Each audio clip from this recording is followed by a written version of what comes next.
ورحمة الله.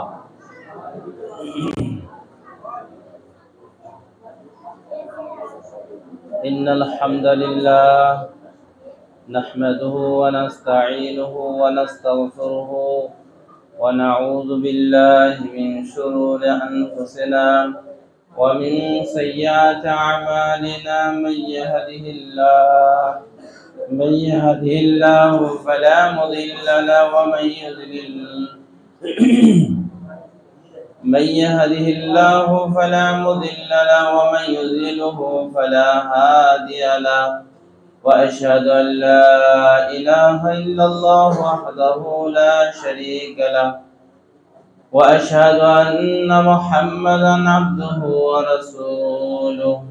يا أيها الذين آمنوا اتقوا الله حق تقاته ولا تموتن إلا وأنتم مسلمون. يا أيها الناس اتقوا ربكم الذي خلقكم من نفس واحدة وخلق منها زوجها وبث منهم رجالا كثيرا ونساء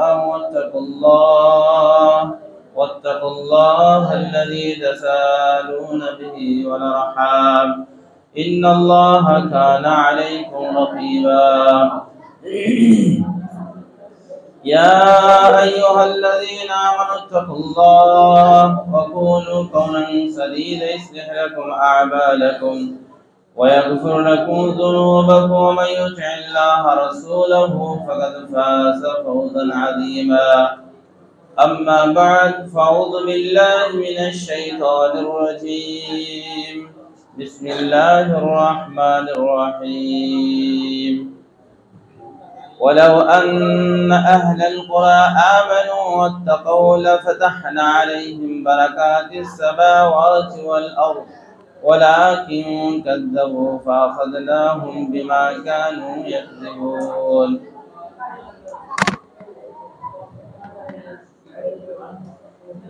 عن عباس بن عبد المطلب رضي الله تعالى عنه قال: ذاك طعام الإيمان من رضي بالله ربا وبالإسلام دينا وبمحمد رسولا صلى الله عليه وسلم.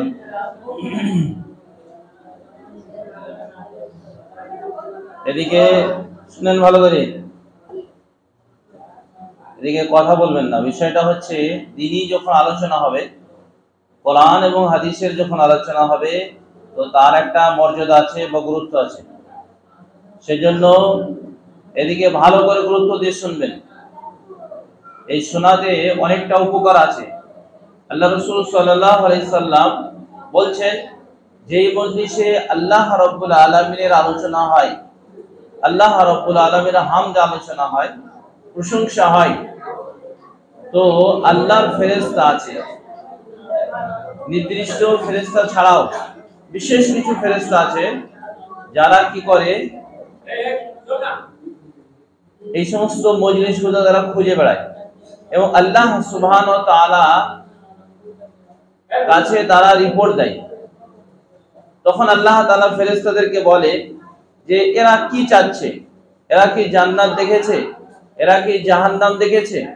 তখন ফেরেশতারা বলে না, এরা জান্নাত দেখেনি, জাহান্নামও দেখেনি, তারপরেও তোমাকে ভয় করছে এবং জাহান্নামকে ভয় করছে।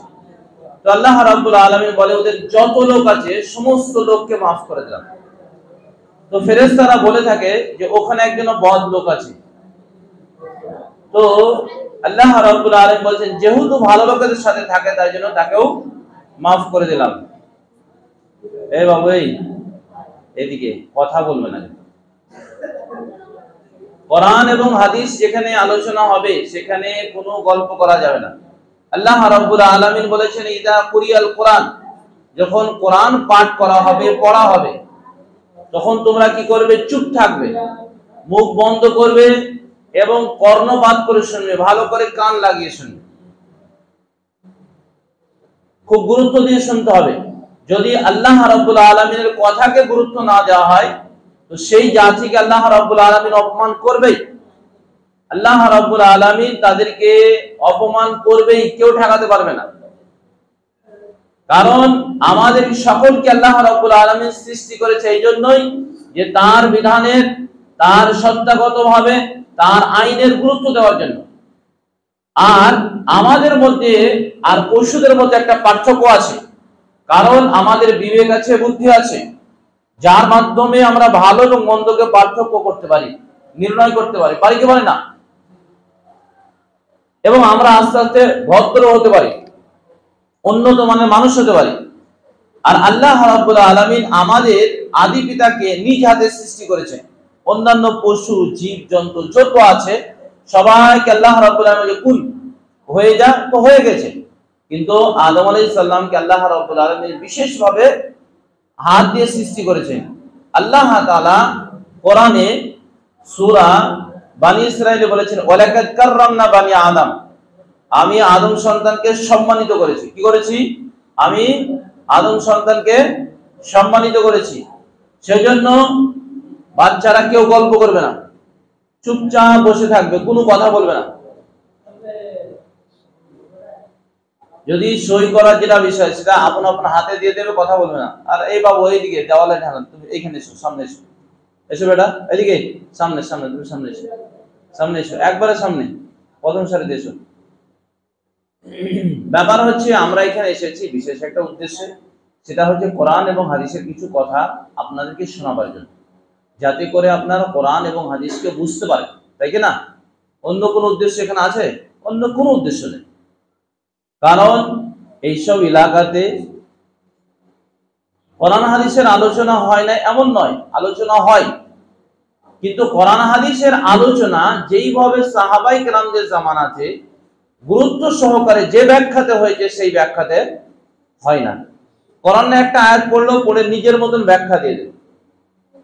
এখানে বেশিরভাগ দেখা যাচ্ছে অল্প বয়সের ছেলে, খুবই অল্প বয়সের ছেলে। সেই জন্য ভাই কি করতে হবে? দিনটা শেখার চেষ্টা করতে হবে, সময়ের মূল্য দিতে হবে। যাই হোক, সমস্ত প্রশংসা আল্লাহ রাব্বুল আলামিনের জন্য। তারপরে নবী সাল্লাল্লাহু আলাইহি সাল্লামের উপরে দরুদ ও সালাম বর্ষিত হোক। আল্লাহুম্মা সাল্লি আলাই, আল্লাহুম্মা বারিক আলাই। আমি বিষয়ে একটা অন্য বিষয় আমাকে বলতে বলেছিল, সেই বিষয়ে হালকা করে বলছি, যেহেতু বাচ্চা ছেলে তাদেরকে সেই বিষয়ে আমি বলতে যাচ্ছি, ঠিক আছে? এক হাদিস রয়েছে, হাদিসটা ইবনে মাজাহ আছে, 62 নম্বর হাদিস। জাবের ইবনে আব্দুল্লাহ রাদিয়াল্লাহু তাআলা আনহু বলেন, কুননা ইনদান নবী সাল্লাল্লাহু আলাইহি সাল্লাম, আমরা নবী সাল্লাল্লাহু আলাইহি সাল্লামের কাছে উপস্থিত ছিলাম। আমরা বেশ কিছু হাট্টাকাট্টা যুবক, বেশ শক্তিশালী যুবক রাসূলুল্লাহ সাল্লাল্লাহু আলাইহি সাল্লাম কাছে উপস্থিত ছিলাম। রাসূলুল্লাহ সাল্লাল্লাহু আলাইহি সাল্লামের মজলিসে আমরা ছিলাম এবং থাকতাম। তো আমরা কি করতাম? তাআল্লামাল ঈমান, আমরা ঈমান শিখতাম। ক্বাবলা তাআল্লামাল কোরআন, কোরআন শিখার পূর্বে আমরা আগে কি করতাম? শক্তিশালী যুবক যারা ছিলাম তারা আগে কি শিখতাম? ঈমান শিখতাম। তারপরে পরবর্তীকালে কোরআন শিখতাম। আর কোরআন শিখে কি করতাম? ফাজদাদনা বিহি ঈমানা, আমরা আমাদের ঈমানকে বৃদ্ধি করতাম। খালি যুবক কাদেরকে বলে? যুবক কাদেরকে বলে জানা আছে? যুবক কখন হয় আর বৃদ্ধ কখন হয়? হ্যাঁ, যুবক কত বয়সের ছেলেকে যুবক বলা হয়? বলতে পারবে? যুবক বলা হচ্ছে যখন তার যৌবনে যে সমস্ত আলামত আসে, পরিচয়গুলো আছে, লক্ষণগুলো আসে। নারীদের একটা আলাদা, পুরুষের আলাদা। পুরুষের যখন দাড়ি মুছ গজাবে এবং তার যৌন শক্তি আসবে, তখন তারা কি হয়? যুবক হয়। এবং যুবক কতদিন থাকে এ ব্যাপারে অনেক ব্যাখ্যা দেওয়া আছে। সাহাবায়ে কেরাম থেকে যে ব্যাখ্যাটা আছে সেটা হচ্ছে মোটামুটি 50 বছর পর্যন্ত একটা মানুষ যুবক থাকে। 50 বছর পর্যন্ত কি থাকে? একটা মানুষ যুবক থাকে। তো সাহাবায়ে কেরাম রাদিয়াল্লাহু তাআলা আনহুম বলছেন যে আমরা বেশ শক্তিশালী যুবক। এই যুবকরা কি শিখতাম? ঈমান শিখতাম। এবং ঈমান শিখার পরে আমরা কি করতাম? কোরআন শিখতাম। কারণ কোরআনের মাধ্যমে ঈমানকে শক্তিশালী করার জন্য। কোরআনের মাধ্যমে কি করতাম? ইমানকে শক্তিশালী করতাম। বলেন তো এখানে যতগুলো লোক আছে এই যুবক, তো এই ইমান কাকে বলে জানা আছে? এই এলাকায় এখানে যারা বসবাস করে, এখানে এই গ্রামের মানুষ, ইমান জানা আছে? কটা জিনিসের প্রতি ইমান আনতে হয় ভাই? কটা জিনিসের প্রতি ইমান আনতে হয়? লজ্জা করার কোনো বিষয় নেই। জানা আছে? ওইদিকে হালাম দিয়েছে ভাই, কটা জিনিসের প্রতি ইমান আনা জানা আছে? আছে কিনা বললি কি হলো, আছে কিনা? জানা নেই? হ্যাঁ, মাশাআল্লাহ, হায়াকাল্লাহ, বারাকাল্লাহ। তো এগুলো শিখতে হবে, ইমানটা কি জিনিস এবং কটা জিনিসের প্রতি ইমান আনতে হয় এগুলো জানতে হবে। কারণ সময়ের একটা মূল্য আছে বা গুরুত্ব আছে। সেই জন্য যদি সময়ের মূল্য না দেওয়া হয়, গুরুত্ব না দেওয়া হয়, তাহলে আমাদের জীবনের কোনো মূল্য থাকবে না। একই সাথে একটা ছেলে, একটা সচেতন বাবা মা, একই বাড়িতে দুই ভাইয়ের দুটি সন্তান আছে, একজন হচ্ছে কি সচেতন বাবা মা দুইজন, সে বড় পণ্ডিত হয়ে যেতে পারে। আবার একজনের বাবা মা সচেতন না, সেই জন্য সে কি অশিক্ষিত মূর্খ হয়ে থাকতে পারে। এবং পিছাতে পিছাতে একবারে কি হতে পারে, একবারে কি হয়, পশু পাখির মতো তার জীবন যাপন হতে পারে। সেজন্য অবশ্যই জীবনের মূল্য দিতে হবে, সেটা হচ্ছে ঈমান শিখতে হবে। এবং আরো জানেন, আল্লাহ রাসূল সাল্লাল্লাহু আলাইহি সাল্লাম বলছেন, তিরমিজিতে হাদিসটা রয়েছে যে যুবকরা জান্নাতে যাবে। সমস্ত যুবক কি হবে? জান্নাতে যাবে। মানে যারা জান্নাতে যাবে যুবক হয়ে জান্নাতে যাবে, কেউ বিরুদ্ধ থাকবে না। থাকবে কি থাকবে না? সবাই কি হবে? 30 বছরের যুবকের জান্নাত যাবে। বৃদ্ধ হয়ে মরলেও যদি ঈমান থাকে তো কি হয়ে জান্নাত যাবে? যুবকের আকৃতিতে জান্নাতে যাবে। তাহলে যুবকদেরকে আল্লাহ রাব্বুল আলামিন পছন্দ করেছে কি করেনি? যুবক বয়সের মূল্য আছে কিনা? যুবক বয়সের সম্মান আছে কিনা? ও ভাইরা বুঝতে পারছে না, আমার দিকে কথা বলছে। এইদিকে দাদা কথা বললে হবে না, আমার দিকে তাকিয়ে থাকবে। কথা আমি তো আল্লাহ রাসূল সাল্লাল্লাহু আলাইহি ওয়াসাল্লাম কথা বলছি। তো রাসূলুল্লাহ সাল্লাল্লাহু আলাইহি ওয়াসাল্লাম বলেছেন যে যত মানুষ জান্নাতে যাবে সবাই কিসের আকৃতিতে যাবে? যুবকের আকৃতিতে যাবে। আর রাসূলুল্লাহ সাল্লাল্লাহু আলাইহি ওয়াসাল্লাম বলেছেন আরশের নিচে ছায়া পাবে। আরশের কথা শোনা হয়েছে নাকি? শোনা আছে? এই বেটা শোনা আছে কি? ওই যে লাস্টে বসে আছে, শোনা আছে? শোনা নেই। আরশে বলতে গেলে আল্লাহ রাব্বুল আলামিন যার ঊর্ধ্বে রয়েছে একটা সিংহাসন, যেখানে আল্লাহ রাব্বুল আলামিন পা রাখার জায়গা। তো সেখানে 7 শ্রেণীর লোক কিয়ামতের দিবসে ছায়া পাবে, যেদিন কোনো ছায়া থাকবে না। আর সূর্য কোথায় থাকবে? 1 মাইল মাথার উপরে। কারো ঘাম থাকবে হাঁটু পর্যন্ত, কারো বুক পর্যন্ত, কারো নাভি পর্যন্ত, কারো থুতনি পর্যন্ত থাকবে। এরকম হাবুডুবু খাওয়া মানুষ চিন্তায় চিন্তিত থাকবে। সেদিন 7 শ্রেণীর লোক কোথায় পাবে? আরশের নিচে ছায়া পাবে। কে ছায়া দেবে? আল্লাহ সুবহানাহু ওয়া তাআলা। সেই দিন কোনো মানুষ কথা বলার কোনো অধিকার থাকবে না। এমনকি ফেরেশতারাও কথা বলতে পারবে না, নবীরাও কথা বলতে পারবেন না, যতক্ষণ আল্লাহ অনুমতি না দেবেন। এত জটিল এবং এত কঠিন, কেউ কারো দিকে দেখার মতন পরিস্থিতি থাকবে না। আল্লাহ রাসূল সাল্লাল্লাহু আলাইহি সাল্লাম বলছেন এই 7 শ্রেণীর মধ্যে 1 শ্রেণীর লোক হচ্ছে কি জানেন? শাবুন নাশা ফি ইবাদাতিল্লাহ। যেই যুবক তার যৌবন কালটা লালিত পালিত করেছে কিসে? আল্লাহর ইবাদতে। নাশা মানে কি? লালিত পালিত হওয়া, অতিক্রম করা, অতিবাহিত করা, পরিচালনা করা। সে কি হবে? আরশের নিচে ছায়া পাবে, যেদিন কোনো কি থাকবে না, ছায়া থাকবে না। এত জটিল, এত কঠিন, কেউ কারোর দিকে দেখার মতন পরিস্থিতি থাকবে। তাহলে আপনাদের একটা প্রশংসা করেছেন আল্লাহ রাব্বুল আলামিন। আর বিশেষ একটা মর্যাদা ইসলামে আছে। ওই সহিহ বুখারীর হাদিসে আরেকটা রয়েছে যে সেই যুবক আরশের নিচে ছায়া পাবে যেই যুবককে কোনো যা মানসাবিন সম্মানিত বংশের মহিলা তাকে ব্যভিচারের দিকে দাওয়াত দিল, আর ব্যভিচার করবে এমন অবস্থায় তাকে বলল যে আল্লাহকে ভয় করো। সে সেখান থেকে ফিরে আসলো, সেই যুবক কি হবে? আরশের নিচে ছায়া পাবে। যৌবন কালটা হচ্ছে টলমল টলমল, ঠিক আছে, প্রচুর পানার মতন যে পানি টলমল। বিশেষ করে এখানে যত যুবক আছে, এই যে উঠতি বয়স, কোন দিকে কোথায় চলে যাবে বলা মুশকিল। মোবাইল যে আছে ইন্টারনেটের মাধ্যমে বলা মুশকিল, যদি সঠিকভাবে গাইড না করে, গাইড যদি না দেওয়া হয়, সঠিকভাবে যে রাস্তা না দেখানো হয়, সময় অতিক্রম করে দেয়, রাতের পর রাত ফ্রি ফায়ার খেলতে বিভিন্ন জায়গাতে, এমনকি গোরস্থানে যেখানে মানুষ যেতে ভয় করে সেখানেও দেখছি টিপাটিপি করছে না। হ্যাঁ, ভয় লাগে না? ওসব কিছু মনেই করে না। তো ব্যাপারটা হচ্ছে আল্লাহ রাব্বুল আলামিন আরশের যে যাদেরকে ছায়া দেবে তার মধ্যে একটা হচ্ছে যুবক, দ্বিতীয় হচ্ছে সেই যুবককে যে হবে অন্যায় থেকে, ব্যভিচার থেকে ফিরে আসবে। খালি যৌবনকালে এই মর্যাদা আল্লাহ রাব্বুল আলামিন দিয়েছেন। কি দিয়েছেন? যৌবনকালে আল্লাহ রাব্বুল আলামিন মর্যাদা দিয়েছেন। আপনি কি মর্যাদা দেবেন না? এই ভাইরা, আপনারা কি আপনাদের জীবনে মর্যাদা দেবেন না? সময়ের মর্যাদা দেবেন না? আল্লাহ যিনি কারো মুখাপেক্ষে নয়, আপনি যদি আল্লাহর দাসত্ব করেন অথবা নাই করেন, আল্লাহর কিছু হবে? আল্লাহকে কেউ নাগাতে পারবে? আল্লাহকে কেউ ধরতে পারবে? আল্লাহ কেউ আয়ত্ত করতে পারবে? আল্লাহ কেউ কথা শুনে জব্দ করতে পারবে?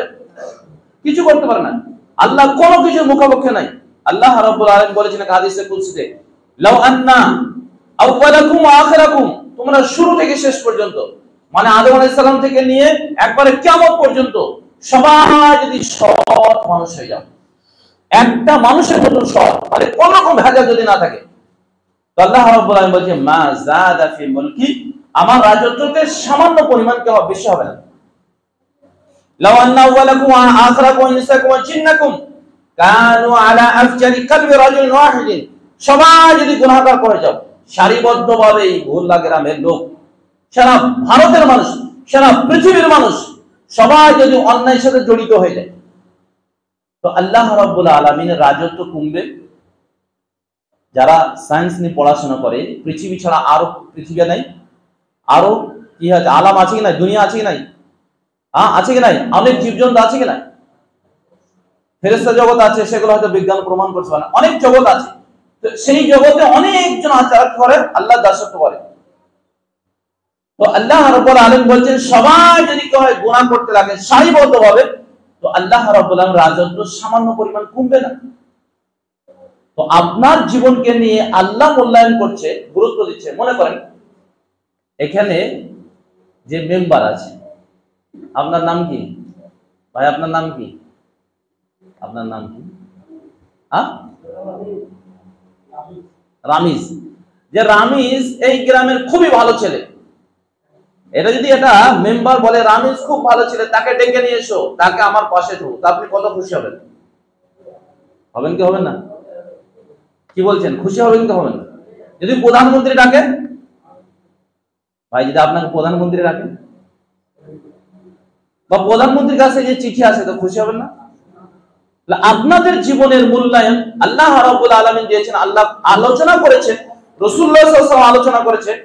তারপরে যদি আমরা আমাদের জীবনে যদি মূল্য না দিই, গুরুত্ব না দিই, তাহলে এর চেয়ে হতভাগা কেউ হবে? যদি একটা ছেলেকে পুরস্কার দেয় প্রধানমন্ত্রীর পক্ষ থেকে, কত খুশি হবে? প্রচুর খুশি হয়। যারা লেখাপড়া করেছে, লেখাপড়ার চাষি মানুষ, ভেরি ভেরি গুড, একবার চাষি, হেভি সুন্দর চাষ করেছে এখানে, তো তার ব্যাপার আলোচনা করেছে পার্লামেন্ট, কত খুশি হবে? প্রচুর খুশি হবে। তো আল্লাহ রাব্বুল আলামিন আপনাদের এই বয়স সম্পর্কে আল্লাহ রাব্বুল আলামিন আলোচনা করেছেন, রাসূলুল্লাহ সাল্লাল্লাহু আলাইহি ওয়াসাল্লাম আলোচনা করেছেন। তো আপনাদেরকে তো মূল্যায়ন করতে হবে, গুরুত্ব দিতে হবে। তো আল্লাহ রাব্বুল আলামিন বলেন সবাই যদি গুনাহ করতে লাগে তো কিছু হবে না, আল্লাহর সামান্য রাজত্ব কমবে না। আর আল্লাহ রাব্বুল আলামিন বলেন লাউ আন্না আউওয়ালাকুম ওয়া আখিরাকুম, শুরু থেকে শেষ পর্যন্ত সবাই যদি একটা ফিল্ডে জমা হয়, মানুষ আর জিন, সবাই যদি বলে আমরা এই চাই, ওই চাই, সেই চাই, বড় বড় বাড়ি আর রাজত্ব যদি চাই, সবার মনের যত ইচ্ছা আছে সব যদি চাই, আর সব যদি আল্লাহ রাব্বুল আলামিন তাদেরকে দিয়ে দেয়, তো আল্লাহর কাছে এত ধন ভাণ্ডার আছে, তো আল্লাহ রাব্বুল আলামিন বলছেন সমুদ্রতে সূর্য ডুবালে যতটা পানি না কমে, ওর চাইতেও কম, অতটাও আল্লাহ রাব্বুল আলামিন রাজত্ব থেকে কম কমবে না। তো আপনি যে একটা যুবক, আপনার জীবনের মূল্যায়ন আছে, গুরুত্ব আছে, তো আপনাকে তো আল্লাহর কাছে চাওয়া শিখতে হবে। শিখতে হবে কি হবে না? এই বাঙালিরা বলে কি জানেন, বাঙালিরা বলে যদি বাচ্চা যদি না কাঁদে তাহলে কি দেবে? মা দুধ দেয় না, তাই বলে কি বলে না ভাই? এটা তো ভাষা আছে কিনা? বাচ্চা না কাঁদলে দুধ দেয় না, আবার বলে না চাইলে দেবে না। বাঙালিদের মধ্যে ভাষা আছে। তো আল্লাহর কাছে যদি না চাওয়া হয় তাহলে আল্লাহ রাব্বুল আলামিন আপনাকে কি দেবে? আপনাকে তো চাইতে হবে, চাওয়া শিখতে হবে। তো কি করে চাইতে হবে, তাই না? তাহলে আপনার জীবনের মূল্যায়ন দিতে হবে। আল্লাহ রাব্বুল আলামিন আর বলেছেন, কোরআনে আলোচনা করেছেন যুবকদের ব্যাপারে। সূরা কাহাফ বলে একটা সূরা আছে। এই সূরা কাহাফে কয়েকটা আজীব আশ্চর্য আশ্চর্য ঘটনা আছে। তার মধ্যে বেশ কিছু যুবকের কথা আল্লাহ রাব্বুল আলামিন আলোচনা করেছেন। দাকিয়ান বলে একটা বাদশা ছিল। সে বাদশা বড় জালেম ছিল, অত্যাচার করতো মানুষের প্রতি। তো বেশ কিছু যুবক তারা কি করেছিল, আল্লাহর প্রতি ঈমান নিয়ে এসেছিল এবং ঈমান নিয়ে আসার পরে আল্লাহর কাছে তারা দোয়া করেছিল যে আল্লাহ রাব্বুল আলামিন তুমি আমাদেরকে সঠিক পথ দেখাও, স্পষ্ট পথ দেখাও, হিদায়াতের পথ দেখাও। আল্লাহ রাব্বুল আলামিন তাদেরকে, তারা একটা গুহায় গিয়ে আশ্রয় নিয়েছিল। তো গুহাটা এমন একটা পরিস্থিতি, সেখানে বেশ কিছু কুকুর ছিল। সেখানে সেই বাদশার প্রশাসন তাকে খুঁজে পেত না, দেখতে পেত না। তারা বেশ কয়েক যুগ ধরে সেখানে কি ছিল, শুয়েছিল, ঘুমিয়েছিল, ঘুমন্ত অবস্থায় ছিল। আল্লাহ রাব্বুল আলামিন তাদেরকে রক্ষা করেছে।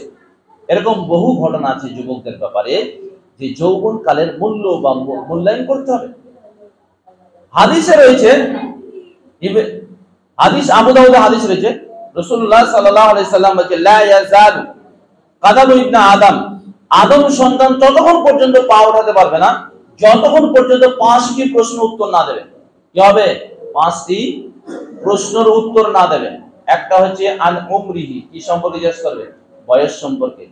বয়সটা কোথায় অতিক্রম করা হয়েছে? সিনেমা হলে, না খেলা করতে, না তামাশা করতে, না নারীর কাছে, না মদবাজি করতে, না নেতা নেতৃত্বের কাছে, কোথায় অতিক্রম করা হয়েছে? আপনাদের এই বয়সের বিশাল মূল্য আছে। তো যে জিনিসের বেশি মূল্য থাকে তো তার গুরুত্ব বেশি কিনা? আমাদের দেশে কিসের মূল্য বেশি? সোনার। তো সোনার বেশি মানুষের কাছে গুরুত্ব আছে কিনা?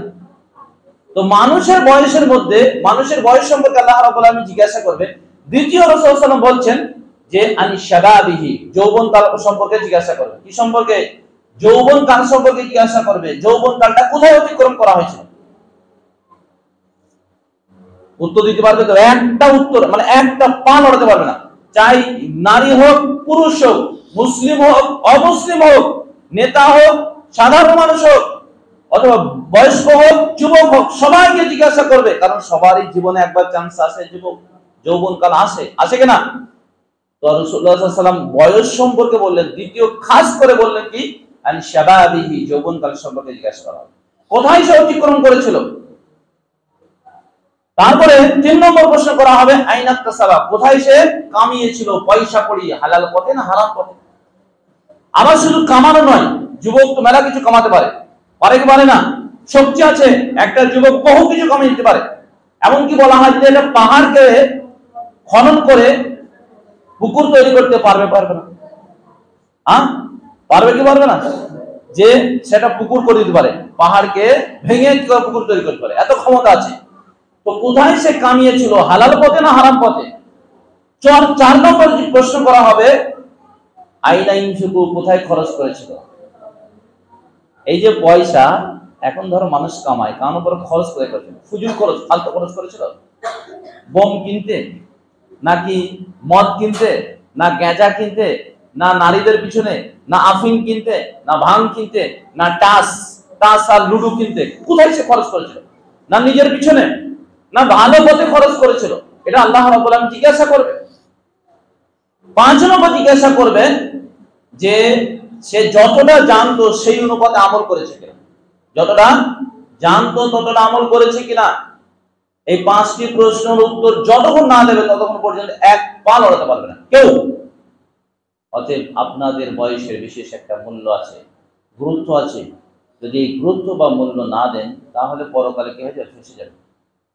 একই সাথে বসবাস করে, একই এলাকায় বসবাস করে, একই ফ্যামিলিতে ভাত খায়, একই হাঁড়িতে রান্নাও হয়, একজনের জান্নাতে যাবে, একজনের জাহান্নামে যাবে। যাবে কি যাবে না? একই প্রধানমন্ত্রীর অধীনে থাকে, একই বাপের 2টি ছেলে, একজনের জান্নাত যাবে, একজনের জাহান্নামে যাবে। কেন? কারণটা কি? শুধুমাত্র ঈমান থাকলেই জান্নাতে যাবে, আর ঈমান না থাকলে কি হবে? জান্নাতে যাবে না। ঈমান থাকলে কি হবে? জান্নাতে যাবে, ঈমান না থাকলে কি হবে? জান্নাতে যাবে না। এটা আমরা যেটা মনে করি জানেন, যে মুসলিম ঘরে জন্ম নিয়েছি মানে মুসলিম হয়ে গেছি, মুসলিম ঘরে জন্ম নিয়েছি মানে মুসলিম হয়েছে, এটা ঠিক কথা। কিন্তু ঈমান ভঙ্গের কারণও আমাদের দেশে আছে বহু, যেগুলা করলে একটা মানুষ ইসলাম থেকে বাহির হয়ে যায়, যা মানুষ জানে না। যা কি হয়? মানুষ জানে না। কথা বুঝতে পারলেন? মানুষ জানে না। ওই ঈমান ভঙ্গের মোটামুটি 10টি কারণ আছে, সেটা আমি এখন বলতে টাইম পাচ্ছি না। একটা কারণ আপনাদেরকে বলছি, ভালো করে তাকাবেন আমার দিকে, এক নজরে তাকিয়ে থাকবেন। তার মধ্যে ইরাদ ওয়ানিদ দ্বীন, দিন থেকে মুখ ফিরিয়ে নেওয়া। 10টি কারণের মধ্যে একটি কারণ কি? দিন থেকে মুখ ফিরিয়ে নেওয়া। সেটা কেমন করে? ওয়ালা ইয়াতাআল্লামু, সেটাকে দিন না শেখা, ওয়ালা ইয়ামালু বিহি, এবং তার প্রতি আমল না করা। দিনকে না শেখা এবং তার প্রতি আমল না করা, এটা দিন থেকে মুখ ফিরিয়ে নেওয়া। স্কুলে যদি কেউ ভর্তি না হয় আর বই নিয়ে যদি না পড়ে, তাহলে স্কুল থেকে মুখ ফেরানো হলো কি হলো না? তো ঈমান থাকবে না 10টি মোটা মোটা কারণ আছে। তার মধ্যে একটি কারণ হচ্ছে দিন না শেখা আর দিনের প্রতি আমল না করা। কোনগুলা? সবাইকে কি বড় বড় আলেম হতে হবে? না। সবাইকে বড় বড় আলেম হতে হবে তা নয়, সবাইকে বড় বড় পণ্ডিত হতে হবে তা নয়। দিনের মৌলিক কিছু বিষয় আছে, সেগুলো সবাইকে শিখতে হবে, শিখা বাধ্য। যদি এখানে অজুহাত খাড়া করে যে আমার জানা নেই, অমুক নেই, তমুক নেই, তো কবর কেউ তুলতে পারবে না। কথা বুঝতে পারলেন? সেই জন্য যত নবী এবং আম্বিয়া এসেছেন, কত নবী এসেছেন? কতটা এসেছেন? হ্যাঁ, এই ভাইকে তো ভালো চয়েস লাগছে, ওইদিকে প্রশ্নটা যাচ্ছে বারবার। হ্যাঁ, তারপরে এই ভাই বলেন কতটা নবী এসেছেন? শুনেছেন কি শুনেননি? আপনাদের এলাকায় তো ওইসব আওয়াজ হয়। কতটা এসেছে? 25টা। 25টা রসুল, যেটা কোরআনে এসেছে। কিন্তু এমনি কতটা? 1,24,000। মাশাআল্লাহ, হায়াকাল্লাহ, বারাকাল্লাহ। 1,24,000। এক হাদিসে রয়েছে, সিলসিলা হাদিসে সহিহাতে 1,24,000 এসেছে। তো 1,24,000 নবী এবং রাসূল এসেছে। তারা ওই সমস্ত বিষয়গুলো শেখাবার জন্য এসেছিলেন, যেগুলা না শিখলে মানুষ ইসলাম থেকে চলে যাবে। সেগুলো কি আপনাদের দরকার আছে কি নাই? কোনগুলা? ওইদিকে দাদা, কোনগুলা দরকার? কোনগুলা? ওইদিকে ভাই শুনবে, কোনগুলা দরকার শিখা? বাধ্যতা কোনগুলা? কবরে কি জিজ্ঞাসা করবে বলেন তো? কে বলতে পারবে? কবরে প্রশ্ন কি করবে? ওইদিকে পিছনকার ওই ভাইগুলো বলবে। কি কবরে কি কি জিজ্ঞাসা করবে জানেন? জানা আছে? তাহলে আপনারা শিখতে চাইছেন না, শিখতে চাইছেন না, শুনতে চাইছেন না? এখন বলছে আপনাদেরকে, আপনারা কি শিখবেন? হ্যাঁ, কবরে যে প্রশ্ন আল্লাহ রাব্বুল আলামিনের পক্ষ থেকে করা হবে, সেগুলো শিখবেন তো? তাহলে ভালো করে শুনতে হবে, ঠিক আছে? আর ওটাই সমস্ত নবী এবং আম্বিয়া কেরামরা কি করেছেন? শিখিয়েছেন। সমস্ত নবী এবং আম্বিয়া কেরামরা শিখিয়েছেন। এখানে সবার এক কাজ, আর ওই কাজগুলো না শিখলে, ওই বিষয়গুলো না শিখলে ইসলাম থেকে বাহির হয়ে যাবে, ইসলাম থাকবে না, ইসলাম থেকে নষ্ট হয়ে যাবে। যদিও মুসলিমদের ঘরে জন্ম লাভ করেছে, সেই জন্য ওগুলো শিখতে হবে। প্রথম যেটা শিখতে হবে সেটা হচ্ছে, কবরে যেটা জিজ্ঞাসা করবে, মান রব্বুকা, তোমার রব কে? তোমার রব কে? রবের মানে কি? রবের মানে আল্লাহ। হ্যাঁ, রবের মানে প্রতিপালনকারী, প্রতিপালক বলা হয় বাংলা। কি বলা হয়? প্রতিপালনকারী, যিনি লালন পালন করেন। কি করেন? লালন পালন করেন। তো লালন পালন করে রব মানতে গেলে বলতে কি কি মানতে হবে আপনাকে জানেন? ততক্ষণ পর্যন্ত আপনি রবকে রব বলে মানলেন না, যতক্ষণ পর্যন্ত এই বিষয়গুলো আপনি না মানবেন। সেগুলো কি কি বলবো? 1 নম্বর হচ্ছে আল্লাহকে আপনার সৃষ্টিকর্তা হিসেবে মানতে হবে, যে আমাকে কে সৃষ্টি করেছেন? আল্লাহ। 2 নম্বর এটা মানতে হবে যে আল্লাহ আমার সবকিছুর মালিক। এটা মানেন কি মানেন না? যে আমার মাথা থেকে পা পর্যন্ত কে মালিক? আল্লাহ। 3 নম্বর মানতে হবে যে আমার মাথা থেকে পা পর্যন্ত অধিকার রাখে হুকুম দেওয়ার বা নিয়ন্ত্রণ করার কে? আল্লাহ। এটা মানেন তো? হ্যাঁ, যদি সমাজে বলে এটা মানা হবে না তো আটকাইতে পারবেন তো? পারবেন তো? এইটা যদি সন্তুষ্টি চিত্রে মেনে নেন, কারণ এটা হচ্ছে কেউ আপনাকে বাধ্য করতে পারবে না। দিন মানার বিষয় যেটা, খুশি হয়ে না মানলে কবুল হয় না। জোর করে, লোক দেখানো, অথবা সামাজিকতা বজায় রাখার জন্য, অথবা অন্য কাউকে ভয় করে যদি মানা হয়, তাহলে আল্লাহর কাছে কবুল হবে না। তাহলে আল্লাহকে রব বলে মানতে গেলে কটা জিনিস মানতে হবে? এদিকে আমার দিকে তাকাবে, ওই লোকটাকে তো বারবার দেখেছেন, ভালো করে দেখেন। কটা জিনিস মানতে হবে? তিনটি। কি? একটা, তিনি হচ্ছেন আমাদের সৃষ্টিকর্তা। 2 নম্বর, তিনি মালিক। 3 নম্বর, আমাদের বিধানদাতা। আমাদের উপরে মাথা থেকে পা পর্যন্ত বিধান দেওয়ার অধিকার কে রাখে? আল্লাহ। এটা মানেন তো আপনারা? সবকিছু বাদ দিয়ে আল্লাহর বিধান আমার উপরেও প্রয়োগ হবে, এটা আপনাকে সন্তুষ্টি চিন্তার মানতে হবে। যে আমার কাপড় পরা, পোশাক পরা, চলা ফেরা, এটা আল্লাহর বিধান অনুপাতে হতে হবে, সামাজিক নয়, অথবা নায়ক নায়িকার নীতি অনুপাতে নয়। তাহলে কবরে উত্তর দিতে পারবেন। এটা শিখা বাধ্য, শিখতে হবে আপনাকে। যদি এগুলা না শিখেন তাহলে দিন থেকে বাইরে হয়ে যাবেন, মুসলিম থেকে বাহির হয়ে যাবেন। আপনি মন্ত্রীর নাম আব্দুল্লাহ, আব্দুর রহিম, আব্দুল্লাহ, আব্দুল গাফফার, এর নাম থাকতে পারে, কিন্তু ইসলাম থেকে বাহির হয়ে যান। মুহাম্মদ সাল্লাল্লাহু আলাইহি ওয়াসাল্লামের পিতার নাম কি? মুহাম্মদ সাল্লাল্লাহু আলাইহি ওয়াসাল্লামের পিতার নাম কি? ও বলতে হচ্ছে না। মুহাম্মদ সাল্লাল্লাহু আলাইহি ওয়াসাল্লাম মায়ের নাম কি? ওই যে পিছনকার বয়স্ক লোকের সামনে যে ছেলেটা বসে আছে, ভাই আপনারা বলেন কি নাম মুহাম্মদ সাল্লাল্লাহু আলাইহি ওয়াসাল্লামের? আমিনা। মাশাআল্লাহ। ও ভাই বলতে হচ্ছে না। তাহলে শিক্ষা দরকার আছে কি নাই? তাহলে প্রথম এটা শিক্ষা দরকার যে আল্লাহ রাব্বুল আলামিনকে রব মেনে সন্তুষ্ট থাকা। ঠিক আছে? রব বলতে গেলে এটা মনে করতে হবে কি বললাম, 3টি কথা। আবার কিন্তু কোনো সময় জিজ্ঞাসা করব। 2 নম্বর হচ্ছে কি মানতে হবে? ইসলামকে দিন হিসেবে মানতে হবে। কি মানতে হবে? কবরে জিজ্ঞাসা করা হবে মা দিনুকা, তোমার দিন কি? কি জিজ্ঞাসা করা হবে? মা দিনুকা, তোমার দিন কি? দিন মানে কি? হ্যাঁ, দিন মানে যেটা স্বাভাবিকভাবে বাংলাতে করে ধর্ম। কি মানে করে? ধর্ম মানে করে। তো এই মানেটা পূর্ণভাবে শুদ্ধ নাই। ধর্ম এটা আংশিক মানে দিনের। ঠিক আছে? এটা ধর্ম মানে যেটা মানুষ ধারণ করে, যে আকীদা বিশ্বাস ভিতরে রাখে, তাকে বলা হয় ধর্ম। একটা সূরা আছে, সূরাটা কি? সূরাতুল কাফিরুন, তাই কি না? ওখানে বলা আছে লাকুম দীনুকুম ওয়ালিয়া দিন। কি বলে?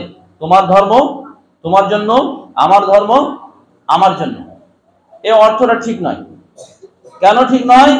যে এখানে আগে থেকে বলা হচ্ছে, মক্কার মুশরিকরা বলেছিল যে মুহাম্মদ তোমার রবের কিছুদিন ইবাদত করো, আর আমাদের যে ইলাহাগুলো আছে, দেবতা গাছেদের ইবাদত করো। আল্লাহ তখন আয়াত অবতীর্ণ করলেন, কুল, বলে দাও, ইয়া আইয়ুহাল কাফিরুন, এই কাফেররা, লা তা'বুদু লা তা'বুদু মা আবুদু, যে তোমরা যার ইবাদত করো আমি তার ইবাদত করিনি, আমি যার ইবাদতকারী তোমরা তার ইবাদতকারী নও। আবার কথাটা ঘুরি ঘুরি বলা হয়েছে, পাঁচটা আছে। তারপরে লাস্টে বলা হয়েছে লাকুম দীনুকুম ওয়ালিয়া দিন, তোমার কর্মফল তোমার জন্য, আমার কর্মফল আমার জন্য। কি হবে? তোমার কর্মফল তোমার জন্য, আমার কর্মফল আমার জন্য, তোমাদের কর্মফল তোমাদের জন্য, আমার কর্মফল আমার জন্য। তাহলে দিনের মানে কি হবে? কর্মফল হয় একটা, একটা হয় কি? কর্মফল। আর হাদিসে জিবরিলে আছে দিন কাকে বলা হয়, আল্লাহ রাসূল নিজে শিখিয়েছেন। সেখানে ইসলামের 5টি যে ভিত আছে, ইসলামের কটা ভিত? কটা? ভালো করে শুনাই বেটা, এদিকে আমার দিকে তাকাও, আমি এত কথা বলছি, গুরুত্ব এদিকে আর করছে। কটা বললাম? ইসলামের ভিত কটা? এই ঘরের কটা কোণা আছে? আর এর মধ্যে কি আছে? একটা পিলার আছে কি নাই? তাহলে কটা হলো? 5টা হলে হবে না? তাহলে ইসলামের কটা ভিত আছে? 5টি খুঁটি আছে। এই 5টি খুঁটিকে মানতে হবে। এবং ঈমানের কটা আছে? খুঁটি আছে 6টি। কয়টি? ঈমানের কটা খুঁটি আছে? 6টি। এগুলাকে মানতে হবে। আর কি মানতে হবে? আর মানতে হবে ইবাদত করার সময়তে মনে আনতে আসতে হবে যে আল্লাহ আমাকে দেখছে। আর এই কটা মানলে কি হবে? তবেই দিন হবে। কি হবে? তবেই দিন হবে। না হলে কি হবে না, দিন হবে না। তাহলে ওগুলো একটা একটা করে আলোচনা দরকার আছে কি নাই, ওগুলো শিক্ষার দরকার আছে কি নাই। ওগুলা যদি না শিখে তাহলে দিন থাকবে না। কি থাকবে না? দিন থাকবে না। তাহলে কবরের দ্বিতীয় প্রশ্ন করা হবে কি, মা দিনুকা, তোমার দিন কি? কি হবে? তোমার দিন কি? আল্লাহ রাসূল সাল্লাল্লাহু আলাইহি সাল্লাম বলছেন, সহিহ বুখারীতে হাদিস রয়েছে, আবগাদুন নাস ইলাল্লাহি সালাসা, তিন শ্রেণীর মানুষ হচ্ছে আল্লাহর কাছে নিকৃষ্ট। কয় শ্রেণীর মানুষ? তিন শ্রেণীর মানুষ হচ্ছে সবচেয়ে নিকৃষ্ট। তার মধ্যে এক শ্রেণীর মানুষ হচ্ছে কাবা ঘরের কাছে কি কাজ করা? হারাম কাজ করা। কাবা ঘরের একটা সম্মান আছে কি নাই? কাবা ঘরের কাছে একটা ঘাসও তোলা যাবে না, উকুন মারা যাবে না, পিঁপড়ি মারা যাবে না।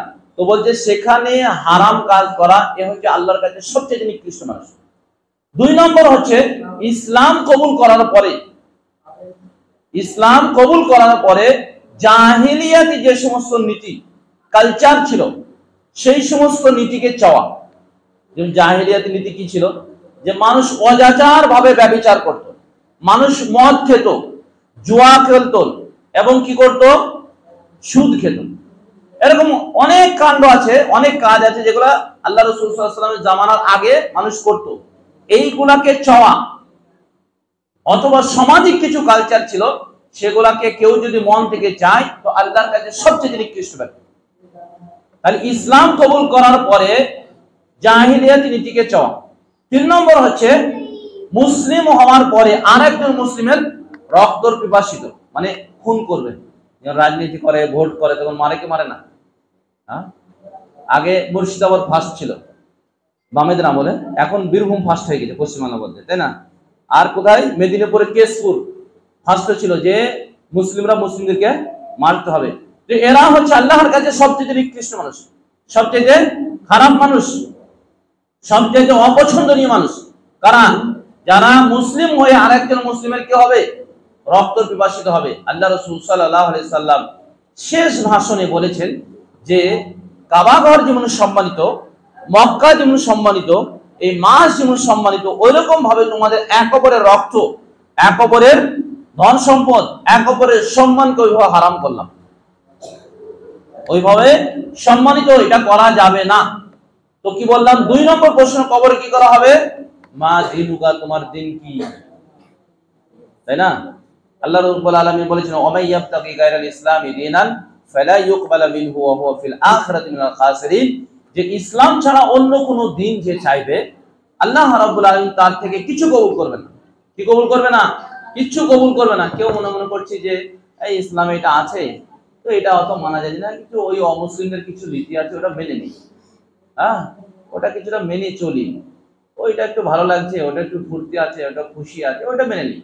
তো কবর গিয়ে সে উত্তর দিতে পারে না। আল্লাহর কসম করে বলছি, এই নীতিতে যদি কেউ চলে কবরে গিয়ে উত্তর দিতে পারবে না।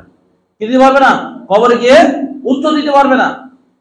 আর আল্লাহ বলছেন পরকালে তার থেকে কিছু গ্রহণ করা হবে না। কি করা হবে না? পরকালে কিছু গ্রহণ করা হবে না। তিন নম্বর প্রশ্ন করা হবে, মান হাদার রাজুল আল্লাযী বুইসা ফিকুম, এই লোকটা কে যাকে তোমাদের মধ্যে রাসূল করে পাঠানো হয়েছিল? কে সে লোকটা? কে? কথা বলতে হচ্ছে না কেন?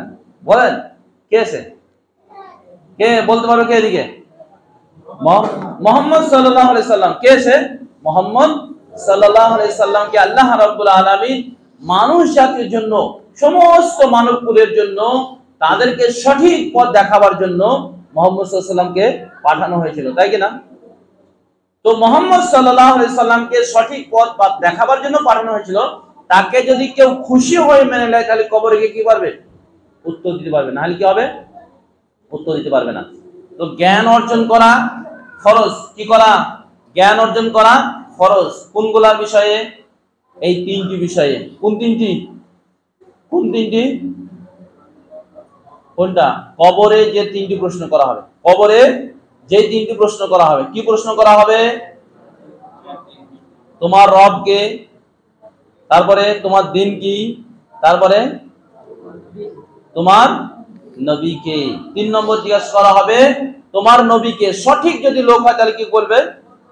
মুহাম্মদ সাল্লাল্লাহু আলাইহি সাল্লাম। যদি মুহাম্মদ সাল্লাল্লাহু আলাইহি সাল্লামকে দুনিয়াতে মানে, যদি দুনিয়াতে মুহাম্মদ সাল্লাল্লাহু আলাইহি সাল্লামকে মানে তবে উত্তর দিতে পারবে। যদি মোহাম্মদ সাল্লাল্লাহু আলাইহি ওয়াসাল্লামকে দুনিয়াতে না মানে, যতই ভালোবাসুক না কেন, যদি না মানে তাহলে উত্তর দিতে পারে না। মোহাম্মদ সাল্লাল্লাহু আলাইহি ওয়াসাল্লামের চাচার নাম কি? সবচেয়ে যে চাচা মোহাম্মদ সাল্লাল্লাহু আলাইহি ওয়াসাল্লাম ভালোবাসে সেই চাচার নাম কি? আবু তালেব। মাশাআল্লাহ, জাযাকাল্লাহ, বারাকাল্লাহ। আবু তালেব তার নাম। তো আবু তালেব মোহাম্মদ সাল্লাল্লাহু আলাইহি ওয়াসাল্লামকে অন্তর থেকে ভালোবাসত এবং মোহাম্মদ সাল্লাল্লাহু আলাইহি ওয়াসাল্লামের প্রচুর উপকার করেছে। যখন মক্কার মুশরিকরা রাসূলুল্লাহ সাল্লাল্লাহু আলাইহি ওয়াসাল্লামের উপরে প্রচুর নির্যাতন করত, সেই সময় কেউ কথা বলার ছিল না। যখন মক্কার মুশরিকরা বলল যে তোমার এই ভাতিজাকে এইসব কথাবার্তা বলতে নিষেধ করো, তো তার চাচাকে বললো আমার বয়স হয়ে গেছে, তুমি আর বেশি এইসব কথা বলিও না। তারা বলেছিল তোমাকে যদি তুমি কি করো, সম্পদ চাও তো সম্পদ দেওয়া হবে, তুমি যদি রাজা হতে চাও তো রাজা করা হবে, তুমি যদি কি হয় নারী চাও তো নারী দেওয়া হবে। তো মোহাম্মদ সাল্লাল্লাহু আলাইহি ওয়াসাল্লাম বলেছিলেন যে আমার ওই কিছুই দরকার নেই, এমনকি এক হাতে চাঁদ অপর হাতে যদি সূর্য দেয় তবু আমার সেটা প্রয়োজন নেই, আমি এই হকের কথাই বলবো। তো আবু তালেব কি বলেছিলেন জানেন? বলেছিল আমার ভাতিজা যা বলছে তাই বলবে, তোদের কিছু করা তাহলে ঠেকিয়ে নেবে। তো কত ভালোবাসত, কত গুরুত্ব দিয়েছে, দিয়েছে কি দিইনি? প্রচুর গুরুত্ব দিয়েছে। মোহাম্মদ সাল্লাল্লাহু আলাইহি ওয়াসাল্লামের মা মরে যাওয়ার পরে থেকে নিয়ে, দাদু মরে যাওয়ার পরে থেকে নিয়ে পুরো লালন পালন করা, দেখা শোনা কে করেছেন? মোহাম্মদ সাল্লাল্লাহু আলাইহি ওয়াসাল্লামের চাচা। ভালোবাসত অন্তর থেকে, কিন্তু ঈমান নিয়ে আসেনি, দ্বীনকে অন্তর মেনে নিতে পারেনি, মোহাম্মদ সাল্লাল্লাহু আলাইহি ওয়াসাল্লামের নীতির ইতাআত করতে পারেনি। সেই জন্য জাহান্নামে যাবে। কে যাবে? জাহান্নামে যাবে। অন্তর থেকে ভালোবাসার পরেও যেহেতু মোহাম্মদ সাল্লাল্লাহু আলাইহি ওয়াসাল্লামের যে আনিত দিন, আল্লাহ যে দিন পাঠিয়েছিল সেটাকে ইতাআত করতে পারেনি, অনুসরণ করতে পারেনি, কিন্তু অন্তরে মহব্বত ছিল, বংশীয় মহব্বত, লালন পালনের মহব্বত ছিল, সেই মহব্বত তাকে জান্নাতে নিয়ে যেতে পারবে না। তো রাসূলুল্লাহ সাল্লাল্লাহু আলাইহি ওয়াসাল্লাম বলছিলেন মৃত্যুর সময় যে চাচা আপনি একবার লা ইলাহা ইল্লাল্লাহ পড়েন অথবা আশহাদু আল্লা ইলাহা ইল্লাল্লাহ পড়েন, আপনি আর আপনার জন্য আমি আল্লাহর কাছে তর্ক বিতর্ক করব, ঝগড়া করব যে আপনাকে জান্নাত নিয়ে যাব। তো আবু জাহল এবং উতবা সাহেব এরা বসেছিল, তো বলছিল যে তুমি এখন মরণের ভয়ে তোমার বাপের দিনকে ত্যাগ করে কি করবে? মুহাম্মদের দিনকে কবুল করবে। তো লাস্টে বাক্য কি বলেছিল জানেন? যে লাউলা তা'ইরুল কুরাইশ, কুরাইশরা যদি নিন্দা না করতো আমার বংশের, লা আকরারতু আইনাকা, আমি ওই কালিমা পড়ে আশহাদু লা ইলাহা ইল্লাল্লাহ পড়ে তোমার ইতাআত করে তোমার চোখকে ঠান্ডা করে দাও। আর এমত অবস্থায় সে মারা গেল। রাসূলুল্লাহ সাল্লাল্লাহু আলাইহি ওয়াসাল্লাম বলছেন তাকে জাহান্নামের সবচেয়ে কম শাস্তি দেওয়া হবে, সেটা কি? তার পায়ে আগুনের জুতো পরিয়ে দেওয়া হবে, যার ফলে মাথার মগজ ঠকবক করে ফুটবে। টকবক করে কি হবে? ফুটতে থাকবে। তো মুহাম্মদ সাল্লাল্লাহু আলাইহি সাল্লামকে শুধু মৌখিক ভালোবাসি বা মুহাম্মদ সাল্লাল্লাহু আলাইহি সাল্লামকে মৌখিক মানি এটা বললে হবে না। মুহাম্মদ সাল্লাল্লাহু আলাইহি সাল্লামের ইতাআত করতে হবে। কি করতে হবে? মুহাম্মদ সাল্লাল্লাহু আলাইহি সাল্লামের ইতাআত করতে হবে, অনুসরণ করতে হবে। তিনি যেভাবে চলেছেন, যেভাবে উঠেছেন, যেভাবে পোশাক পরার কথা বলেছেন, যেভাবে সমাজে চলার কথা বলেছেন, যেভাবে যৌবনকালকে নিয়ন্ত্রণ করার কথা বলেছেন, সেইভাবে নিয়ন্ত্রণ করতে হবে। তবে মুহাম্মদ সাল্লাল্লাহু আলাইহি সাল্লামকে মানা হবে, না হলে কি হবে? মানা হবে না। যদি কেউ বলে যে আমি বাপকে খুব ভালোবাসি, মাকে খুব ভালোবাসি, সমান বলছে, কিন্তু মা বলছে বেটা এক গ্লাস পানি দে তো এনে দিচ্ছে, তো মানা হবে? বলছে স্যারকে খুব ভালোবাসি, স্যারকে খুব মানি, হ্যাঁ, কারণ স্যার আমাকে অনেক শিখিয়েছে, তাই অনেক ভালোবাসি। বলছে বাবু তুমি একটু দাঁড়িয়ে থাকো, তো একটু দাঁড়াবে, আমার জন্য অপেক্ষা করবে। কে দাঁড়াবে? চললাম। তো ভালোবাসা হলো কি? ভালোবাসার দাবি অনুপাতে ইতাআত হলো না, অতএব এই ভালোবাসার কোনো খাস নেই। অনুরূপ ভাবে আল্লাহ রাসূল সাল্লাল্লাহু আলাইহি সাল্লাম সম্পর্কে জিজ্ঞাসা করা হবে মান হাদা রাজুল, এই লোকটাকে আল্লাযী বুইসা ফিকুম, যাকে তোমাদের মধ্যে রাসূল হিসাবে প্রেরণ করা হয়েছিল। যদি সঠিক লোক হয় তাহলে কি বলবে? উত্তর দিতে পারবে। আর যদি সঠিকভাবে ইতাআত না করে তাহলে কি বলবে? হা লা আদরি, আমি জানি না, আকুলু মা ইয়াকুলুন নাস, লোকে যা বলতো আমি তাই বলতাম, লোকে যা বলতো আমি তাই বলতাম। এই লোকের বলা এটা কিন্তু কাজ হবে না। ভালো করে আপনাদের এলাকার মানুষ শুনেন, কোরআন হাদিসে যা আছে তাই মানতে হবে, লোকের কথায় ধর্ম চলে না। কার কথায় ধর্ম চলে? ওই যে এই বাবুরা এদিকে তাকাও, বলছি ধর্ম কার কথায় চলবে? আল্লাহ রাসূল সাল্লাল্লাহু আলাইহি ওয়াসাল্লামের কথায় চলবে। বাকি পৃথিবীর কোন মানুষের কথায় ধর্ম চলবে না। তো রাসূলুল্লাহ সাল্লাল্লাহু আলাইহি ওয়াসাল্লামকে মানা বলতে গেলে কি বোঝায়? এই দেশের নাগরিক হতে গেলে কি কি লাগে? কি লাগে বাবু? আধার কার্ড লাগবে, আর এদানিক ভোটার কার্ড লাগবে, তাই না? তাহলে কি হবে? এই দেশের নাগরিক বলে প্রমাণিত হবে। তো মুহাম্মদ সাল্লাল্লাহু আলাইহি ওয়াসাল্লামকে মানা বলতে গেলে কি বোঝায়? কি কি করলে মুহাম্মদ সাল্লাল্লাহু আলাইহি ওয়াসাল্লামকে মানা হবে? ভালো করে শুনবেন। মুহাম্মদ সাল্লাল্লাহু আলাইহি ওয়াসাল্লামকে মানা কি করে হবে? মুহাম্মদ সাল্লাল্লাহু আলাইহি ওয়াসাল্লামকে মানতে গেলে তিনটি জিনিস মানতে হবে। কটা মানতে হবে? তিনটি। এক নম্বর হচ্ছে যে মুহাম্মদ সাল্লাল্লাহু আলাইহি সাল্লাম কুল্লু মাহবুবিন আহাব্বা ইলাই, সমস্ত প্রিয়র চাইতে মুহাম্মদ সাল্লাল্লাহু আলাইহি সাল্লামকে বেশি ভালোবাসতে হবে। কি করতে হবে? মুহাম্মদ সাল্লাল্লাহু আলাইহি সাল্লামকে বেশি ভালোবাসতে হবে। আমরা সবাই ভালোবাসি, দেশকে ভালোবাসি কি বাসি না?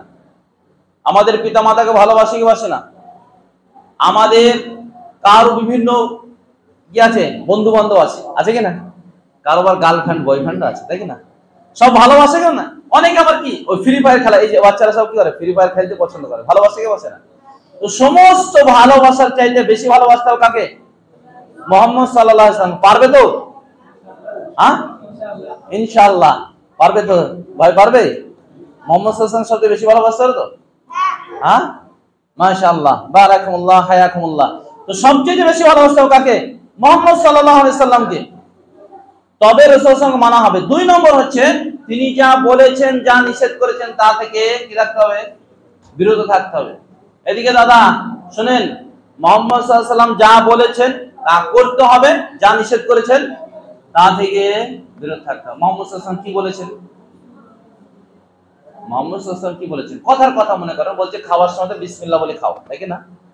খাওয়ার সময় বিসমিল্লাহ বলে খাও। এই যে বাচ্চা যত আছে, বালক, এই যে কারা যুবক হয়ে উঠছে, তোমরা সবাই খাবার সময় বিসমিল্লাহ বলো, প্র্যাকটিস আছে তো? কারণ বাড়ির প্র্যাকটিস না থাকলে প্র্যাকটিস হয় না। বাড়ির যদি প্র্যাকটিস না থাকে, খাবার এসলো খেয়ে নিলাম, পানি পেলাম খেয়ে নিলাম, পান করে নিলাম, অভ্যস্ত করতে হবে এগুলা। ওরকম ভাবে খাওয়ার শেষে আলহামদুলিল্লাহ বলা, এগুলো প্র্যাকটিস করতে হবে। তো কি বলছিলাম, দুই নম্বর হচ্ছে মুহাম্মদ সাল্লাল্লাহু আলাইহি ওয়াসাল্লামকে মানা বলতে গেলে বুঝায় কি বলতে হবে? তিনি যা করতে বলেছেন তা করতে হবে, আর যা নিষেধ করেছেন তা থেকে কি থাকতে হবে? বিরত থাকতে হবে। মুহাম্মদ সাল্লাল্লাহু আলাইহি ওয়াসাল্লাম কি নিষেধ করেছে জানেন? এখন আপনাদেরকে যা দেখছি, এই দেখে আমি বলছি কি নিষেধ করেছে জানেন? মুহাম্মদ সাল্লাল্লাহু আলাইহি ওয়াসাল্লাম বলেছেন এই যে চুল কাটা এখন চলছে, একদিকে ছোট করা একদিকে বড় করা, এটা নিষেধ করেছেন জানেন? কঠোরভাবে নিষেধ করেছেন। তারপর মুহাম্মদ সাল্লাল্লাহু আলাইহি ওয়াসাল্লাম গিটের নিচে প্যান্ট পরাকে খুব কঠোর ভাষায় বলেছেন, এগুলো নিষেধ করেছেন। তাহলে মুহাম্মদ সাল্লাল্লাহু আলাইহি ওয়াসাল্লামকে মানা বলতে গেলে বোঝায় কি? তিনি যা করতে বলেছেন তা করতে হবে, যা নিষেধ করেছেন তা থেকে বিরত থাকতে হবে, তবে মুহাম্মদ সাল্লাল্লাহু আলাইহি ওয়াসাল্লাম মানা হবে। তিন নম্বর হচ্ছে মুহাম্মদ সাল্লাল্লাহু আলাইহি ওয়াসাল্লাম যা কিছু নিয়ে এসেছেন তার প্রতি ঈমান আনতে হবে। কি করতে হবে? তার প্রতি ঈমান আনতে হবে। মুহাম্মদ সাল্লাল্লাহু আলাইহি ওয়াসাল্লাম কি এনেছেন? মুহাম্মদ সাল্লাল্লাহু আলাইহি ওয়াসাল্লাম কি এনেছেন? কি এনেছেন? কোরআন। মুহাম্মদ সাল্লাল্লাহু আলাইহি ওয়াসাল্লামের উপর কি অবতীর্ণ হয়েছে? এই যে দাদা, মুহাম্মদ সাল্লাল্লাহু আলাইহি ওয়াসাল্লামের উপর কি অবতীর্ণ হয়েছে বলেন? আপনাদেরকে বুঝে এই সামনে কাজ কয়টা লোকেরা বুঝেন? আপনাদেরকে আমরা বুঝাইতে যাচ্ছি। বলেন তো মুহাম্মদ সাল্লাল্লাহু আলাইহি ওয়াসাল্লামের উপর কি অবতীর্ণ হয়েছে? এই বাবু তুমি বলো, শুনছো না কেন? খালি ভালো করে শোনো। মুহাম্মদ সাল্লাল্লাহু আলাইহি ওয়াসাল্লামের উপরে, তোমার বাপ তো মুসলিম, না? তোমার বাপ মুসলিম না? তোমার দাদু? তার আগে তোমার মাও তো মুসলিমা। তা তুমি জানছো না কেন মুহাম্মদ সাল্লাল্লাহু আলাইহি ওয়াসাল্লামের উপরে কি অবতীর্ণ হয়েছে? আর শুনছো না, তুমি দেওয়ালে হেলান দিয়ে আছো। মুহাম্মদ সাল্লাল্লাহু আলাইহি ওয়াসাল্লামের উপরে কি অবতীর্ণ হয়েছে? কোরআন। কি অবতীর্ণ হয়েছে? কোরআন অবতীর্ণ হয়েছে। তো মুহাম্মদ সাল্লাল্লাহু আলাইহি ওয়াসাল্লাম যা কিছু নিয়ে এসেছেন, বলে কোরআন, এর প্রতি ঈমান আনতে হবে, তবে মুহাম্মদ সাল্লাল্লাহু আলাইহি ওয়াসাল্লামকে মানা হবে। তাহলে মুহাম্মদ সাল্লাল্লাহু আলাইহি ওয়াসাল্লামকে মানতে গেলে কয়টা জিনিস লাগবে? তিনটি। প্রশ্ন করব কিন্তু, গোলাপি জামালা প্রশ্ন করব, কটা লাগবে? তিনটি জিনিস মানতে হবে। একটা হচ্ছে সমস্ত প্রিয়র চাইতে বেশি ভালোবাসতে হবে। দুই নম্বর হচ্ছে তিনি যা বলেছেন তা নিষেধ করেছেন করতে হবে এবং বিরত থাকতে হবে। তিন নম্বর হচ্ছে তিনি যা কিছু নিয়ে এসেছেন তার প্রতি ঈমান আনতে হবে, বিশ্বাস আনতে হবে, তবে কবরে গিয়ে উত্তর দিতে পারবে। তবে কবরে। আর এই তিনটি জিনিস শিখা সবার জন্য বাধ্য, শিখতেই হবে। কোন ব্যক্তির জন্য ছাড় নেই, যার ব্রেনের ঠিক নেই তার জন্য ছাড়। কার জন্য ছাড় আছে? এ বাবু, এই বেটা এদিকে শোন। আল্লাহ রাসূল সাল্লাল্লাহু আলাইহি ওয়াসাল্লাম বলেন রুফিয়াল কালাম বা রুফিয়াল আকলাম, না, যে কলম উঠিয়ে নেওয়া হয়েছে তিন শ্রেণীর লোকের থেকে। কয় শ্রেণীর লোক থেকে? 3 শ্রেণীর। এক শ্রেণী হচ্ছে কে? আনিসাবি, যারা বালক, এই বাচ্চাদের, এদের গুনাহ করলেও লেখা হবে না, ভুল করলেও লেখা হবে না। আমাদের দেশের সুপ্রিম কোর্ট, হাইকোর্টে বিচার হবে না, তাই কি না? না বালক হলে বিচার হবে। 2 নম্বর হচ্ছে আনিল মাজনুন, যে পাগল, জানা, যার ব্রেনে কাজ করে না, গোলমাল করে, তাই না? যেখানকার সেখানকার খাবার পুড়ি খেয়ে, পোশাক আশাক ঠিক থাকে, রাস্তাঘাটে তো দেখা যায় পাগল না, ওই পাগলকে জিজ্ঞাসা করা হবে না।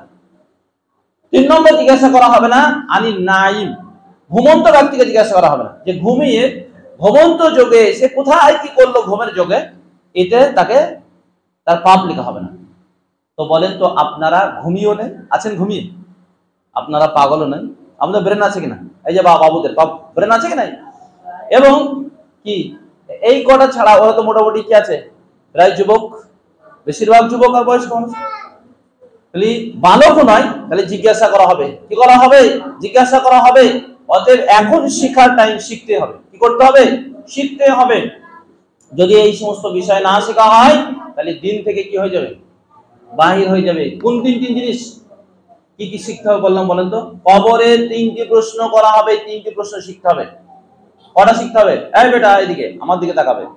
কটা শিখতে হবে? কবরে যে 3টি প্রশ্ন করা হবে এটা শিখতে হবে। ইসলামের যে 5টি ভিত আছে শিখতে হবে। ইমানের যে 6টি রুকুন আছে বা খুঁটি আছে শিখতে হবে।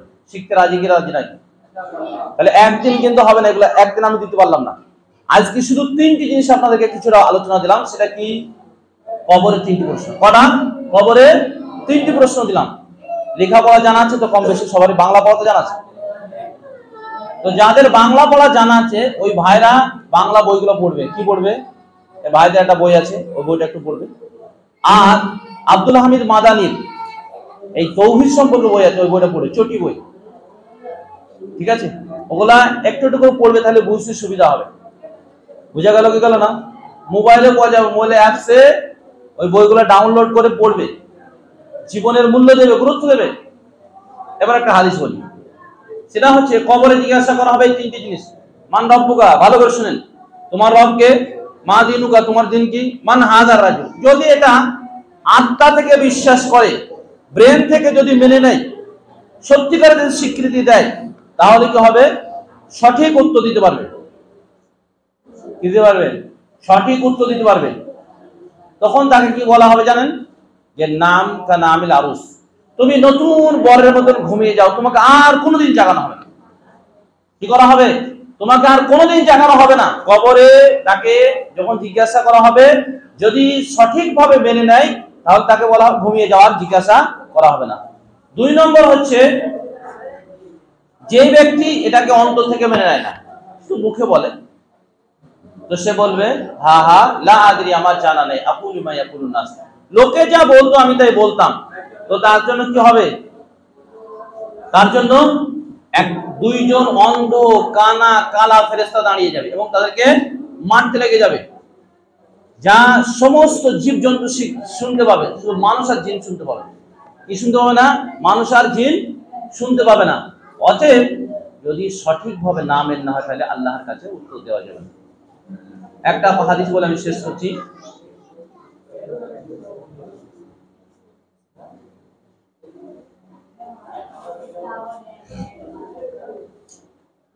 আল্লাহ রাসূল সাল্লাল্লাহু আলাইহি সাল্লাম বলেছেন, যাকাতু আবিল ঈমান, ঈমানের স্বাদ পাবে সেই ব্যক্তি যার ভিতরে 3টি বৈশিষ্ট্য থাকবে। একটা হচ্ছে মান রাদিয়া বিল্লাহি রাব্বাহ, আল্লাহ রাব্বুল আলামিনকে রব মেনে সন্তুষ্ট থাকা। 2 নম্বর হচ্ছে মুহাম্মদ সাল্লাল্লাহু আলাইহি সাল্লামকে রাসূল মেনে সন্তুষ্ট থাকা। 3 নম্বর হচ্ছে ইসলামকে দ্বীন মেনে সন্তুষ্ট থাকা। এই 3টি জিনিস যদি খুশি হয়ে মেনে নেয়, তাহলে ঈমানের স্বাদ পাবে, কবরে উত্তর দিতে পারবে। বাবু শেষ হয়ে যাবে, এটা বলি শেষ, ভালো করে শোনো। এই 3টি যদি খুশি হয়ে মেনে নেয়, তাহলে ঈমানের স্বাদ পাবে। প্রত্যেক জিনিসের যেমন স্বাদ আছে, ঈমানের একটা টেস্ট হবে। এই যাদের গার্লফ্রেন্ড বয়ফ্রেন্ড আছে, বলছে এই আমি বহরমপুর থেকে আসছি, তো রাস্তায় কতক্ষণ দাঁড়িয়ে থাকে? যদি বলে 24 ঘন্টা তার দাঁড়ায় থাকবে কি থাকবে না? কারণ ওদের একটা টেস্ট আছে। আর এই যে ফ্রি ফায়ার ভাই সব খেলছে, ওদের একটা টেস্ট পেয়ে যায়, এবার টেস্ট পেয়ে কি করে? খেলতেই থাকে। ওরকম ভাবে ঈমানের একটা স্বাদ আছে, তো স্বাদটাও পাবে যখন এগুলা খুশি হয়ে মেনে নেবে। ঠিক আছে? অতএব খুশি হয়ে মেনে নিতে হবে। আল্লাহর কাছে আমরা দোয়া করি, হে রব্বুল আলামিন তুমি আমাদেরকে সঠিকভাবে